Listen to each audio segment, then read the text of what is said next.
அன்னைக்கு ஒரு நாள் உச்சி வெயில் மண்டையை பொளந்துட்டு இருந்துச்சு. அப்போ ஒரு பையன் சைக்கிளில் நிறைய பேப்பருங்களை எடுத்துக்கிட்டு எல்லா வீட்டுக்கும் ஒரு ஒரு பேப்பரை போட்டு போயிட்டு இருந்தான். அப்போ தான் கயல் வீட்லேயும் அந்த பேப்பரை போட்டிருந்தான்.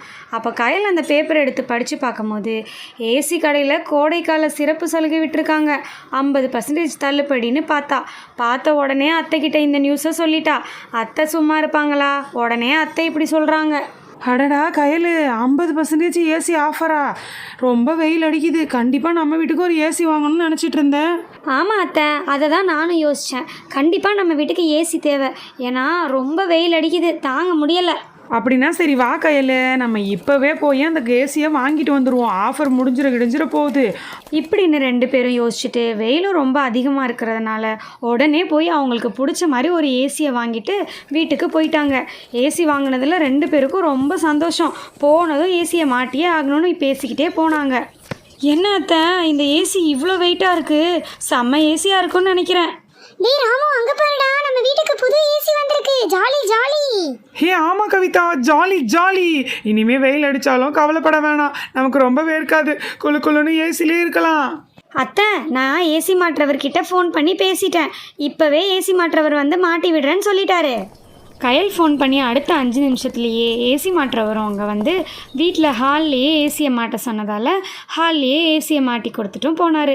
கயலுக்கும் அத்தைக்கும் ரொம்ப ரொம்ப சந்தோஷமாக இருந்தது. உடனே ஏசியை போட்டாங்க. குளுன்னு ஜில்லுன்னு காற்று. பசங்க ரொம்ப சந்தோஷமாக இருந்தாங்க. திடீர்னு பார்த்தா ஏசிலேருந்து ஒரு சத்தம். எல்லாருக்கும் ரொம்ப பயம் வந்துருச்சு. கையிலத்த என்னது இது? ஏன் ஏசி இப்படி ஆச்சு? இங்கே பார்த்தீங்களா? அந்த மாதிரி ஆனதுக்கப்புறம் ரொம்ப கூலிங் அதிகமாக வருது. ஐயோ, குளிர் நடக்குது, என்னால் குளிர் தாங்க முடியல. முடியலையே.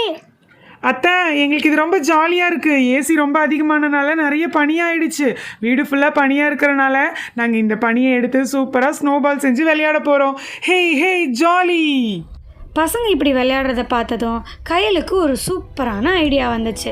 நம்ம கயலாச்சே, ஐடியா இல்லாமல் விடுவாளா? உடனே அத்தைக்கிட்ட இப்படி சொன்னான். அத்தை, கெட்டதுலேயே ஒரு நல்லது இருக்குன்னு சொல்லுவாங்கள்ல, அந்த மாதிரி இன்னைக்கு எனக்கு செம்ம ஐடியா வந்திருக்கு அத்தை. இந்த ஏசி ரிப்பேர் ஆனதால் நம்ம வீடு ஃபுல்லாக பனி மூட்டமாக ஆயிடுச்சு. வெயில் காலம் ரொம்ப தாங்க முடியாமல் ஊர் மக்கள் எல்லாம் கஷ்டப்படுறாங்க. பேசாமல் நம்ம வீட்டை ஸ்னோ வேர்ல்டு மாதிரி ரெடி பண்ணி இதையே ஒரு பிஸ்னஸாக பண்ணலாம் அத்தை. இது ஒரு சூப்பர் ஐடியாவாக இருக்குன்னு சொல்லி அத்தை அப்புறம் பசங்க எல்லாரும் சேர்ந்து சூப்பரான ஒரு ஸ்னோ வேர்ல்டு மாதிரி ரெடி பண்ணாங்க. வீடு ஃபுல்லாக இருக்கிற பனிகளை எல்லாத்தையும் ஸ்னோ பால்ஸ் மாதிரியும் ஸ்னோ டால்ஸ் மாதிரியும் ரெடி பண்ணி அழகாக ரெடி பண்ணாங்க. அப்போ கயல் சரிக்கு விளையாடுறதுக்காக நிறைய பொருட்களையும் எடுத்துகிட்டு வந்து அங்கே வச்சா. அத்தை, நீங்க எடுத்துட்டு வந்தது ரொம்ப சூப்பரா இருக்கு. நான் இதுல சைக்கிள் விளையாடுறதுக்கு ரொம்ப ஜாலியா இருக்கு. ஆமாம் பசங்களா, இப்படி ரெடி பண்ணதுக்கப்புறம் உண்மையாகவே ஒரு ஸ்னோ வேர்ல்டு மாதிரி நம்ம வீடு மாறிடுச்சு. வெளியிலையும் சூப்பரான ஸ்னோ வேர்ல்டு மாதிரி நம்ம வீடு மட்டும் ஸ்பெஷலாக தெரியுது. கண்டிப்பாக மக்கள் எல்லாம் வருவாங்க. ஆனால் மக்கள் எல்லாம் வர்றதுக்கு நம்ம வீட்டுக்கு மேலே பனி வீடுன்னு ஒரு போர்டு வைக்கணும். அதனால மேலே சூப்பராக ஒரு போர்டும் வச்சாச்சு. இப்போ ஊர் மக்கள் எல்லாம் வந்து பார்த்துட்டு என்ன பனி வீடா அப்படின்னு ரொம்ப ஆச்சரியமாக பார்த்தாங்க. அடிக்கிற வெயிலுக்கு மக்கள் வராமல் இருப்பாங்களா? உடனே டிக்கெட் எடுத்துகிட்டு உள்ளே போக ஆரம்பிச்சிட்டாங்க. ஊர் மக்கள் எல்லாரும் அடிக்கிற வெயிலுக்கு ரொம்ப சந்தோஷமாக ஜாலியாக விளையாண்டுட்டு இருந்தாங்க. தாத்தா பாட்டிலேருந்து குட்டி பசங்க வரைக்கும் ரொம்ப என்ஜாய் பண்ணிட்டு இருந்தாங்க. அப்போ தான் அருண் அங்கே வந்து வீடு பனி வீடாக இருக்கிறத பார்த்துட்டு ரொம்ப ஷாக் ஆகி உள்ளே வந்தான். உள்ளே வந்து பார்த்தா அருணுக்கே குளிர் தாங்க முடியல, நடுங்கி போயிட்டான். என்ன கயலு இப்படி இருக்கு? என்னாச்சு நம்ம வீட்டுக்கு? இப்படி ஆச்சு அப்படின்னு கயல்கிட்ட கேட்டுட்டு இருந்தான். ஏங்க வந்துட்டிங்களா? வாங்க, உங்களுக்காக தான் வெயிட் பண்ணிட்டு இருந்தேன். காலையில் நானும் அத்தையும் ஏசி ஆஃபரில் இருக்குன்னு போய் ஒரு ஏசி வாங்கிட்டு வந்திருந்தோம். அந்த ஏசி ஏதோ ரிப்பேர் ஆகி வீடு ஃபுல்லாக பனிமூட்டம் ஆயிடுச்சு. அதே ஒரு பிஸ்னஸாக பண்ணிட்டு இருக்கோம் நாங்கள் இப்போது. ஓஹோ கயல், உனக்கு மட்டும் எப்படி மூளை இப்படிலாம் வேலை செய்யுது? செம்ம போ, இதுலேருந்து ஒரு நல்ல பிஸ்னஸ் பண்ணிட வேண்டியதுதான். இரு உனக்கு இன்னும் நானும் ஹெல்ப் பண்ணுறேன். இங்கே பாரு, இதுதான் ஏசியோட அவுட்டோர்.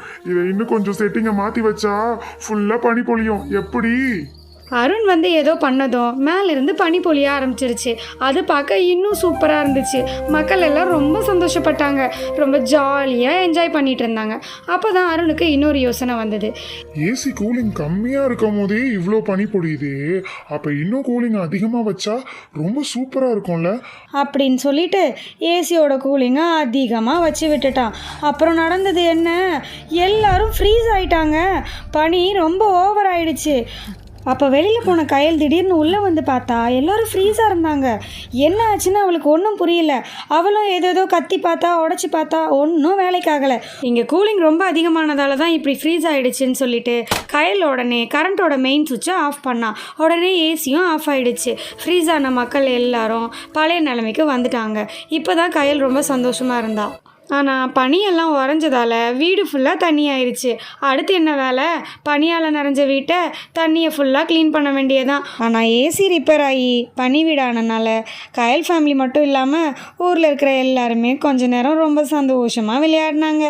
ஆமா அத்தை, இன்னைக்கு ரொம்ப ஜாலியா இருந்தது. நான் இந்த மாதிரி எங்கேயும் போனதில்லை. இது விளையாண்டது எனக்கு ரொம்ப ரொம்ப பிடிச்சிருந்துச்சு.